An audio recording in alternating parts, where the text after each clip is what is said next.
చేరువచ్చిన మీ అందరికీ కూడా ప్రభు అయిన యేసుక్రీస్తు వారి ఘనమైన శ్రేష్టమైన పరిశుద్ధమైన నామములో మీ అందరికీ కూడా నా యొక్క హృదయపూర్వక వందనాలు తెలియచేస్తున్నాను. అందరికీ వందనాలండి. అందరికీ వందనాలు. బాగున్నారా అందరూ? మీ పక్క వాళ్ళకి వందనాలు చెప్పండి. చెప్పుకున్నారా? అందరికీ వందనాలు చెప్పుకున్నారా? అందుకని మన నోట్లో నుంచి ఎప్పుడు కూడా ఆశీర్వచనమే రావాలి కానీ, దీవెన వచనమే రావాలి కానీ శాప వచనాలు రాకూడదు. స్తోత్రం కలుగును గాక. మన శత్రువులను సహితం ప్రేమించగలిగేటువంటి మనసు నీకుంటే దేవుడు ఖచ్చితంగా నిన్ను ఆశీర్వదిస్తాడు, దీవిస్తాడు. చదువుకున్నటువంటి 111వ కీర్తన 2వ చరణంలో యెహోవా క్రియలు గొప్పవి, వాటి యందు ఇష్టము గల వారందరూ వాటిని ధ్యానం చేస్తారు అని మాట్లాడుతున్నాడు. యెహోవా క్రియలు గొప్పవి. గొప్పవి అని అంటే దాని అర్థం అంటే చాలా ఉన్నతమైనటువంటివి.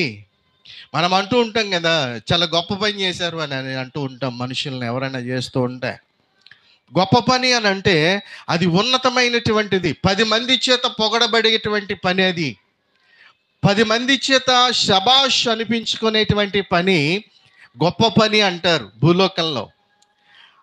దేవుడు చేసినటువంటి ప్రతిదీ కూడా గొప్పదే. దేవుని గురించి, దేవుడు చేసినటువంటి కార్యాల గురించి బైబిల్ గ్రంథంలో వ్రాయబడి ఉన్నది. యెహోవా క్రియలు గొప్పవి, ఆయన యందు వాటి యందు ఇష్టము గల వారందరూ వాటిని ధ్యానం చేస్తారు. దేవుడు చేసినటువంటి క్రియలు గొప్పవి కనుక వాటి యందు ఇష్టము కలిగినటువంటి వారందరూ వాటిని ఏం చేస్తారట? ధ్యానం చేయటం అంటే జ్ఞాపకం చేసుకోవడం. హల్లెలూయా. చూడండి, మనం ఎక్కడికైనా ఏదైనా ఒక చోటు పిక్నిక్కి వెళ్ళామనుకోండి, అక్కడ లొకేషన్ మనకి బాగా నచ్చేసింది అనుకోండి, వాటర్ ఫాల్స్, తర్వాత గ్రీనరీ, ఇంకా చాలా చాలా అక్కడంతా అందాలు, ప్రకృతి అందాలు చాలా బాగా ఉన్నాయి అనుకోండి, మనము దాన్ని ఏం చేస్తూ ఉంటాం? సంవత్సరాలు నెలలు తరబడి దాన్ని ఏం చేస్తూ ఉంటాం?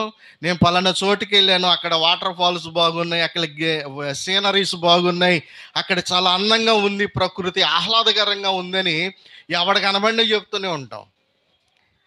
అంటే దాని యందు మనకి ఇష్టం కాబట్టి. కానీ ఇక్కడ దాని గురించి కాదు దేవుడు మాట్లాడేది. యెహోవా క్రియలు గొప్పవి, వాటి యందు ఇష్టము గలవారందరూ వాటిని. దేవుని క్రియలను మనము వివరించేటువంటి వారంగా ఉండాలి. దేవుని క్రియలు ఎవరు వివరిస్తారు అంటే మనమే వివరించాలి. హల్లెలూయా. మనమే ఆయన క్రియలను వివరించాలి. దేవుని క్రియలు గొప్పవి. ఆయన గొప్ప దేవుడు, ఆయన మహిమోన్వితుడు, ఆయన ఉన్నత స్థలముల మీద ఉండదగినటువంటి వాడు. ఆయన దీనులను దరిద్రులను కూడా ఆయన గొప్పవారిగా చేసేటువంటి వాడు అని మనము ఆయన క్రియలను మనము ఏం చేయాలి? ఇతరులతో మనము మాట్లాడుతూ ఉండాలి. హల్లెలూయా. అదే అంటున్నాడు ఇక్కడ దావీదు భక్తుడు కూడా. యెహోవా క్రియలు గొప్పవి కనుక వాటి యందు ఇష్టము కలిగినటువంటి వారందరూ వాటిని ధ్యానం చేస్తారు అని చెప్తున్నాడు. చూడండి, గొప్ప కార్యాలంటే ఎలా ఉంటాయని అంటే, ఐగుప్తు దేశం నుండి పాలు తేనెలు ప్రవహించేటువంటి దేశానికి ఇజ్రాయేలు ప్రజలను నడిపిస్తూ ఉన్నప్పుడు ముందు ఎర్ర సముద్రము, వెనకాల ఫరో సైనికులు ఉన్నారు. ఈ దేవుని ప్రజలకు ముందు ఎర్ర సముద్రం ఉండింది, వెనకాల ఎవరున్నారు? ఫరో సైనికులు ఉన్నారు. అయితే మోషే ప్రార్థన చేశాడు యెహోవా దేవునికి. ఏమని? ప్రభువా, ఇదిగో వెనకాల చూస్తే ఫరో సైన్యం, ముందు చూస్తే ఎర్ర సముద్రం, ఏం చేయమంటావు అని ప్రార్థన చేశాడు. ఎందుకు మోషే కంగారు పడుతున్నావు? నీ చేతిలో కర్ర ఉంది కదా, ఆ కర్ర పెట్టి ఒక దెబ్బ కొట్టు సముద్రాన్ని అన్నాడు. 4 లక్షల మంది ఇజ్రాయేలు ప్రజలు దాటడానికి ఆరిన నేలను సముద్రములో వేశాడు. హల్లెలూయా. ఆ క్రియ ఎటువంటిది? అది ఎటువంటి క్రియ? ఈరోజు అదే దేవుడు నీతో మాట్లాడుతున్నాడు, నీలో కూడా గొప్ప క్రియలు చేయడానికి. హల్లెలూయా. నీవు వాటి యందు ఇష్టము కలిగి వాటిని ధ్యానం చేస్తూ ఉంటే నీలో కూడా ఒక అద్భుతాన్ని చేయడానికి నా దేవుడు సిద్ధంగా ఉన్నాడు. ఎందుకు చెప్తున్నానో తెలుసా? మనము ఆరాధిస్తున్న దేవుడు మార్పు లేని దేవుడు, మార్పు చెందని దేవుడు. ఆయన నిన్న నేడు రేపు ఏకరీతిగా ఉన్నటువంటి వాడు ఆయన. హల్లెలూయా. ఆనాడు మోషే కాలంలో ఏ బలమైతే కలిగి ఉన్నాడో ఈరోజు మనం ఆరాధిస్తున్న దేవుడు కూడా అదే బలము కలిగి ఉన్నాడు. అందుకనే ఆయన క్రియలు గొప్పవి. ఆయన క్రియలు గొప్పవి. అవి మానవుని యొక్క ఊహకు అందనటువంటివి. చనిపోతున్నాడు, మరొక నిమిషంలో కన్ను మూస్తాడు అనుకున్నటువంటి వారిని కూడా తిరిగి లేపినటువంటి దేవుని యొక్క కృప. హల్లెలూయా. సమాధిలో పెట్టబడి 4 రోజులు అయిపోయినటువంటి లాజరును కూడా మాట చేత లేపినటువంటి దేవుని యొక్క కృప. హల్లెలూయా. ఈరోజు నిన్ను నన్ను కూడా ఎక్కడ పడిపోయామో అక్కడి నుంచి లేపడానికి, ఎక్కడ బలహీనులమైపోయామో అక్కడి నుంచి దేవుడు లేపి నుంచోబెట్టడానికి, ఎక్కడ కృంగిపోతున్నామో అక్కడి నుంచి దేవుడు మన చేయి పట్టుకుని నడిపించడానికి నా దేవుడు బలవంతుడు. హల్లెలూయా. నీకు ఇష్టమైతే ఆయన క్రియలు వివరిస్తూ ఉంటే దేవుని యొక్క అద్భుత కార్యాలను నీవు పొందుకోగలుగుతావు. మనం అంటూ ఉంటాం, అద్భుత కార్యాలు చేయండి ప్రభా, ఆశ్చర్య కార్యాలు చేయండి ప్రభా అని ప్రార్థన చేస్తూ ఉంటాం. ఒక్కొక్కసారి మనం అలా ప్రార్థన చేయక్కర్లా. నీ ప్రజలను నడిపిస్తున్నప్పుడు ఎర్ర సముద్రాన్ని 2 పాయలుగా చేసావు కదా, ఫరో సైన్యాన్ని సముద్రంలో ముంచేసావు కదా, పగలు మేఘస్తంభంగాను రాత్రి అగ్ని స్తంభంగాను ఉండి వారిని నడిపించావు కదా ప్రభా, నీ క్రియలు ఎంత గొప్పవ్యో అని నీవు ధ్యానం చేస్తూ ఉంటే చాలు, ఆటోమేటిక్గా నీ జీవితంలో గొప్ప కార్యాలు జరిగిపోతూ ఉంటాయి. హల్లెలూయా. మనం వాటి గురించి పట్టించుకోం కదా, వాటి గురించి ఆలోచించం కదా, వాటి గురించి మనం ఆలోచించడానికి సమయం దొరకదు. వాటి యందు ఇష్టం కలిగిన వారు వాటిని ధ్యానం చేస్తారట. ఇష్టం కలిగి ఉన్నటువంటి వారు, మొన్న శుక్రవారం చెప్పినట్టున్నాను, శుక్రవారం కాదు పోయిన వారంలో, నీ దేవుడైన యెహోవా లక్ష్యపెట్టు దేశము. లక్ష్యపెట్టుట అంటే ఇష్టము కలిగి ఉండుట అని చెప్పాను. ఇష్టము కలిగి ఉన్నటువంటి వాడే నీ పట్ల జాగ్రత్త కలిగి ఉంటాడు. జాగ్రత్త కలిగి ఉన్నవాడే నీ ఎడల ప్రేమ కలిగి ఉంటాడు. ప్రేమ కలిగి ఉన్నవాడే నీవుకు ఏ విధమైనటువంటి శోధన వచ్చినా, శ్రమ వచ్చినా, కష్టం వచ్చినా, నష్టం వచ్చినా ఆదుకుంటాడు. హల్లెలూయా. ఆ ప్రేమ లేకపోతే, ఆ ఇష్టము లేకపోతే, ఆ లక్ష్యము లేకపోతే నీ ఎడల ఏ విధమైనటువంటి కృప ఆయన చూపెట్టలేడు. కనుకనే నా దేవుని యొక్క కార్యాలు గొప్పవి. ఆయన వాటి యందు ఇష్టము కలిగిన వారందరూ వాటిని ధ్యానం చేస్తారు. ఈ ఉదయకాల సమయంలో నేను మీకు చెప్తున్న మాట ఏంటంటే, ఆయన క్రియలు గొప్పవి కనుక మనము ప్రతి విషయంలోనూ, ప్రతి సమయంలోనూ ఆయన క్రియలను మనము ధ్యానం చేస్తూ ఉంటే దేవుడు ఆటోమేటిక్గా మన జీవితంలో కూడా గొప్ప కార్యాలు చేస్తాడు. నమ్మితే స్తోత్రం చెప్పండి గట్టిగా, ఇంకా కొంచెం గట్టిగా చెప్పండి. హల్లెలూయా. ఇంకొక మాట చదివేసి నేను దానిలోకి వాక్యంలోనికి వెళ్తాను. 9వ వచనాన్ని చదువుతున్నాను. ఆయన తన ప్రజలకు విమోచనము కలుగజేయువాడు. ఆయన తన నిబంధన ఆయన నిత్యముగా ఉండ నిర్ణయించువాడు. ఆయన నామము పరిశుద్ధమైనది, పూజింపదగినది. యెహోవా యందలి భయము జ్ఞానమునకు మూలము. ఆయన శాసనములను అనుసరించు వారందరూ మంచి వివేకము కలిగిన వారు. ఆయనకు నిత్యము స్తోత్రము కలుగుచున్నది. హల్లెలూయా. ఆయన తన ప్రజలకు విమోచనము కలుగజేయువాడు. ఎప్పుడు? వాటి యందు ఆయన చేసిన గొప్ప కార్యాల యందు నీవు ఇష్టం కలిగి ఎప్పుడైతే ధ్యానం చేస్తావో అప్పుడు నీకు గొప్ప విమోచన కలుగుతుంది. విమోచన అంటే విడుదల. విడుదల అంటే బంధకాలు తెగిపోతాయి. హల్లెలూయా. ఏ బంధకాలతో కట్టబడ్డామో, ఏ విధమైనటువంటి సంకెళ్ళ చేత బంధించబడ్డామో, సంకెళ్ళ చేత బంధించబడ్డాం అంటే పౌలు శీలను కట్టేసినట్టు కాదండి. బైబిల్ గ్రంథంలో యోహాను సువార్తలో ఒక మాట ఉంది, పాపము చేయు ప్రతివాడును కూడా పాపానికి దాసుడు. అంటే ఒక పాపము నిన్ను ఏలుతుంది అని అంటే ఆ పాపపు బంధకంలో నిన్ను కట్టేసింది అని అర్థం. చూడండి, ఉదాహరణకి మనం అనుకుందాం, ఒక చెడ్డ వ్యసనము కలిగినటువంటి వ్యక్తి ఉన్నాడు అనుకోండి. ఆ సమయానికి ఆ పని చెయ్యాలి అతను. ఎందుకు కారణం? ఆ బంధకంలో అతను కట్టబడిపోయాడు కాబట్టి. కనుక ఆ బంధకంలో అతడు కట్టబడిపోయాడు అని అంటే ప్రతిరోజు ఆ సమయానికి ఆ పని చేయాలి, లేకపోతే ఆ సారాయి తాగాలి, లేకపోతే ఆ సిగరెట్ కాల్చాలి, లేకపోతే అతడు ఏ పని చేస్తున్నాడో ఆ సమయానికి ఆ పని చేయకపోతే అతడికి మనశ్శాంతి ఉండదు, ప్రశాంతత ఉండదు. కనుక అటువంటి ప్రశాంతత లేకుండా నీవు దేనికైతే బంధించబడిపోతావో, ఏ క్రియ చేత అయితే బంధించబడిపోతావో అటువంటి వారికి ఆయన విమోచన కలుగజేసేటువంటి వాడు. హల్లెలూయా. నీ బంధకాలను తెంపేవాడు ఆయన, నీ బంధకాలను తెంపేవాడు. తన నిబంధన ఆయన నిత్యముగా నీ పట్ల నిర్ణయించేటువంటి వాడు. ఆయన నిబంధన ఏంటో తెలుసా? ఆయన నిబంధన నీ పట్ల నా పట్ల ఏమిటో తెలుసా? నేను పరిశుద్ధుడనై ఉన్న ప్రకారం మీరు సమస్త విషయాలలో కూడా, ఇదే ఒక నిబంధన నీ పట్ల నా పట్ల మనందరి పట్ల.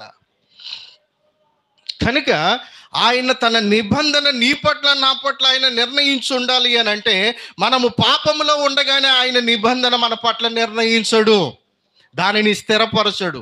ఎప్పుడైతే మన బంధకాలు తెగిపోయి మనము దేవుని పిల్లలుగా చేయబడతామో, లేకపోతే దేవుని పిల్లలుగా మనము మారుతామో, వారి యొక్క పరిస్థితిని బట్టి, మన యొక్క పరిస్థితిని బట్టి మనము ఆయనతో ఒక నిబంధనలోనికి వస్తాము. దేవుడు మనతో ఒక నిబంధన చేస్తాడు. హల్లెలూయా. చూడండి, ఆయన నామము పరిశుద్ధమైనటువంటిది. ఎందుకని? ఆయన నామము పరిశుద్ధమైనటువంటిది కనుక మనము కూడా పరిశుద్ధులుగా ఉండాలి. యెహోవా యందలి భయము జ్ఞానమునకు మూలము. ఆయన యందు భయము జ్ఞానానికి మూలం. భయం అంటే ఏంటి? దాని అర్థం భయం అంటే, చూడండి, ఒక స్టూడెంట్ స్కూల్కి వెళ్తున్నాడు. స్టూడెంట్ స్కూల్కి వెళ్తున్నప్పుడు సమయానికి వెళ్ళకపోతే ఆ క్లాస్ టీచర్ ఉంటాడు మొదటి పీరియడ్లో. ఆ స్కూల్ టీచర్ ఏం చేస్తాడు?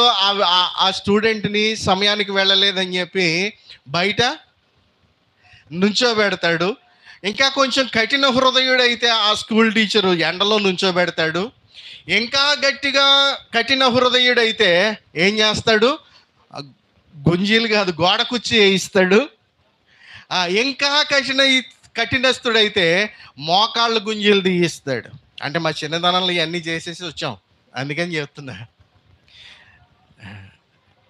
అంటే ఎందుకు అలా చేయిస్తాడు అంటే, స్కూల్కి సమయానికి రావాలి అనేటువంటి ఒక క్రమాన్ని విద్యార్థికి నేర్పాలి కాబట్టి ఆ స్కూల్ టీచర్ ఆ విద్యార్థికి ఏం చేస్తాడు? ఇప్పుడు కూడా నేను సమయానికి రావట్లేదని మిమ్మల్ని గోడ కూర్చి చేయించాను అనుకోండి 10 నిమిషాలు, ఎవడన్నా ఉంటాడు ఇక్కడ? నేను, మా పిల్లలు, మా ఆవిడ ఉంటాం. కనుక నేను మీకేం చెప్తున్నానంటే, మనము సమయానికి రావడానికి, సమయాన్ని క్రమముగా నేర్చుకోవడానికి, మనము దేవుని యందు భయభక్తులు కలిగినటువంటి వారమైతే ఖచ్చితంగా సమయానికి రాగలుగుతాం.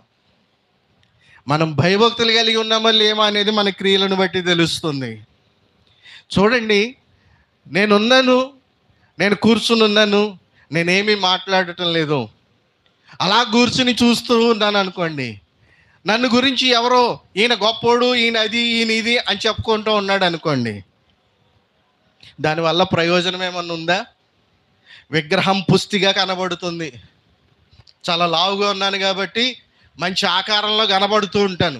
విగ్రహ పుష్టి నైవేద్య నస్తి అన్నారు. అంటే విగ్రహం పుష్టిగా కనబడుతుంది కానీ అందులో ఉన్నటువంటి సరుకు ఏమి? కనుక నాలో ఉన్న సరుకు బయటికి రావాలి అని అంటే నేను మాట్లాడాలి, ఒక క్రియ రూపకంగా చూపెట్టాలి. నేను మీకు నాకు విశ్వాసం ఉందండి, నాకు విశ్వాసం ఉందండి అని చెప్తే మంచిదే విశ్వాసం ఉండడం, కానీ విశ్వాసముతో కూడినటువంటి క్రియలు ఉండడము నీ జీవితానికి ఆశీర్వాదకరం. హల్లెలూయా. విశ్వాసముతో కూడినటువంటి క్రియలు. ఒకసారి ఆర్ఆర్కే మూర్తి గారు అన్నారు, విశ్వాసము క్రియలట భార్యాభర్తలు లాంటివి అట. ఏంటవి? విశ్వాసము. చెప్పండి, విశ్వాసం ఎక్కడుంటుంది? విశ్వాసం ఎక్కడుంటుంది? నీ హృదయంలో ఉంటుంది. క్రియలు ఎక్కడుంటాయి? క్రియలు ఎక్కడుంటాయి? మనం చేసే పనులు. అంటే మనకు కనిపిస్తుంది మన శరీరంతో. ఇప్పుడు ఒకసారి ఎవరైనా దైవ సేవకుడు లేకపోతే పాస్టర్ గారు రోడ్డు అంటే వెళ్తున్నాడు అనుకోండి, వందనాలు అని నోటితో చెప్తాం. ఎందుకని? నీ హృదయంలో విశ్వాసం ఉంది కాబట్టి. అదే వందనాలు రెండు చేతులు జోడించి వందనాలు అయ్యగారు అని అన్నావు అనుకోండి, అదేమవుతుంది? విశ్వాసముతో కూడినటువంటి క్రియలు. స్తోత్రం కలుగును గాక. ఇప్పుడు ఈ విశ్వాసంలో విశ్వాసం ఉండి క్రియలు ఉన్నాయి అనుకోండి, విశ్వాసము ఉండి క్రియలు చచ్చిపోయినాయి అనుకోండి, లేకపోతే క్రియలు ఉండి విశ్వాసం చచ్చిపోయింది అనుకోండి. భార్యాభర్తల్లో ఒకళ్ళు చచ్చిపోతే ఒకళ్ళని మిగతా వాళ్ళని అంటారు? చెప్పండి, తెలుసు కదా, చెప్పరా? అంటారు కదా. అంటే ఇప్పుడు విశ్వాసం ఉండి క్రియలు చచ్చిపోతే ఆ విశ్వాసాన్ని ఏమంటారు? వెధవ విశ్వాసం అంటారు. క్రియలు ఉండి విశ్వాసం చచ్చిపోతే, కనుక విశ్వాసము ఉండాలి, క్రియలు ఉండాలి. ఆధ్యాత్మికంగా, శారీరకంగా నేను మాట్లాడడం లేదు. నేను మాట్లాడే ఏ మాట కూడా మీరు శారీరకంగా అర్థం చేసుకోకూడదు. లోకానుసారంగా దేవుని సన్నిధిలో ఉన్నాము, దేవుని యొక్క వాక్యాన్ని వింటున్నాం. దేవుని యొక్క వాక్యానికి మన హృదయంలో చోటిద్దాం. దేవుని యొక్క వాక్య ప్రకారం నడుచుకోవడానికి, మనము క్రమాన్ని నేర్చుకోవడానికి మనము ఆసక్తి కలిగి ఉందాం. హల్లెలూయా. కనుక మనము విశ్వాసులుగా పిలువబడాలి, లేకపోతే విశ్వాసులుగా మనము ఒక ఉన్నతమైనటువంటి స్థితిలోనికి వెళ్ళాలి అని అంటే మనలో విశ్వాసము పెంపొందించబడాలి. అదే సమయంలో క్రియలు కూడా మనలో పెంపొందించబడాలి. హల్లెలూయా. విశ్వాసము లేకుండా క్రియలు ఉండితే, అవి అంటాడు అపోస్తలుడైనటువంటి పౌలు, విశ్వాసము లేకుండా క్రియలు ఉంటే అవి వ్యర్థము, అవి వ్యర్థం. దాని వలన ఉపయోగమేముంది? క్రియలు ఉండి నీకు విశ్వాసం లేకపోతే అది కూడా వ్యర్థమైన భక్తే. దాని వలన ఉపయోగమేముంది?